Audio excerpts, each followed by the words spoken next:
سبحان اللہ۔ السلام علیکم ورحمۃ اللہ وبرکاتہ۔ آج ہم بزنس ڈیولپمنٹ کے لیے ان صفات پر مذاکرہ کریں گے جس کو اپنانا ہر ایک سٹارٹ اپ والوں کے لیے بہت ضروری ہوتا ہے۔ وہ ہے تحمل مزاجی، صبر، استقامت، سادگی، میانہ روی، منی مینجمنٹ۔ اس طرح کے کچھ اہم صفات ہیں جن کو اپنائے بغیر ہم کامیاب نہیں ہو سکتے۔ مذکورہ صفات کو اچھے طریقے سے سمجھنے کے لیے فن معیشت کے ماہرین اسٹرانگلی ریکمینڈ کرتے ہیں کہ ہم کامیاب تاجروں کے سوانح عمری کا مطالعہ کریں۔ سکسیسفل بزنس مین کے بایوگرافی کو پڑھ کر ان کی زندگی کے مرحلے سے سبق حاصل کر سکتے ہیں، جن کٹھن مرحلوں سے وہ گزر کر کامیابی کی منزلوں کو پہنچ رہے ہوتے ہیں۔ بزنس سٹارٹ اپ کرنے والوں کو جو چیز مد نظر رکھنی چاہیے اس میں سے اہم کام یہ ہے کہ کامیاب تاجروں کے بایوگرافی سے اس پارٹ کو ذہن نشین کر لیں جس میں وہ اسٹرگلز کو کیسے ہینڈل کر کے آگے بڑھتے ہیں۔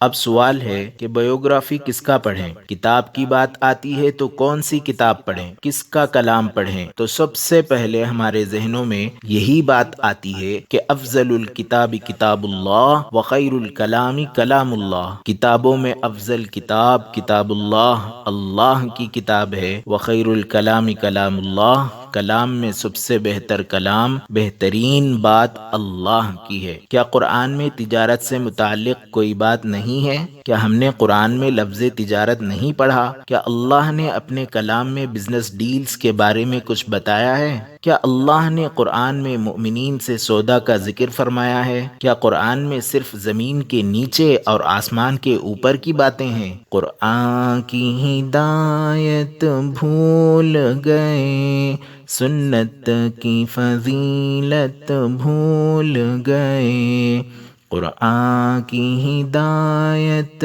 بھول گئے، سنت کی فضیلت بھول گئے۔ افسوس کہ ہم رفتہ رفتہ احکام شریعت بھول گئے، افسوس کہ ہم رفتہ رفتہ احکام شریعت بھول گئے۔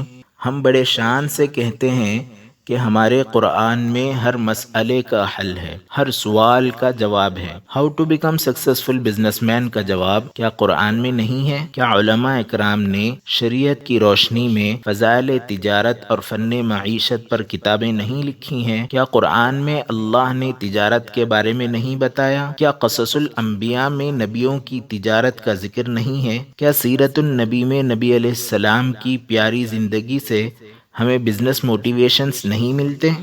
تاریخ ہماری شاہد ہے، ہم امن و امان کے والی ہیں، تاریخ ہماری شاہد ہے، ہم امن و امان کے والی ہیں۔ کیا حیات الصحابہ میں وہ واقعات نہیں ہیں جن کو صحابہ اکرام نے عملی طور پر شرعی بزنس اسٹریٹجیز کو دنیا بھر میں ایسے پریزنٹ کیا جس کی وجہ سے لوگ اسلام سے متاثر ہوئے؟ یہ جتنے سوالات ہیں ان سب کے جوابات متفقہ طور پر یس یس یس ہی ہے، لیکن افسوس کہ یہ سب جوابات یا تو پھر کتابوں میں ہیں یا پھر علماء کے علم میں ہیں یا علماء کے بیانات میں ہیں یا پھر مخصوص تاجروں میں ہیں، الا ماشاء اللہ، لیکن ازی عامت المسلمین میرے اور آپ کے زندگی میں نہیں ہیں، اگر ہیں بھی تو نہ کے برابر ہے، الا ماشاء اللہ۔ یہ ایک تلخ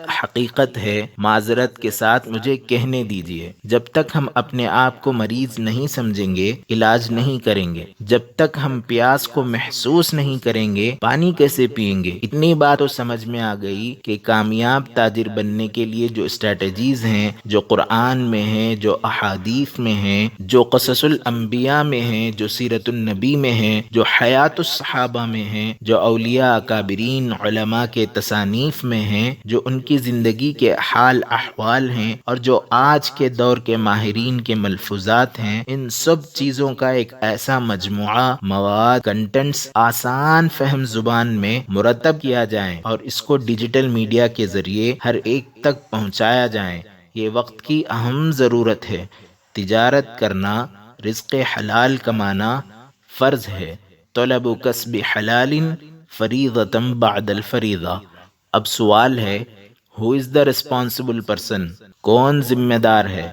کلکم راع وکلکم مسئول عن رعیتی۔ ہم میں سے ہر ایک ذمہ دار ہے۔ ہم اپنے متعلقین کو کوئی چیز دیں یا نہ دیں، کوئی چیز سکھائیں یا نہ سکھائیں، تجارت ضرور سکھا دیں، وہ اپنی ضرورتیں خود پورا کر لیں گے۔ وما علینا الا البلاغ۔ اللہ تعالی ہم سب کو موت سے پہلے ہم سے ایسا کچھ کام لے لیں جس سے امت کا بڑا فائدہ ہو جائیں، رضا الہی کا ذریعہ بن جائیں۔ آمین۔ جزاکم اللہ خیرا۔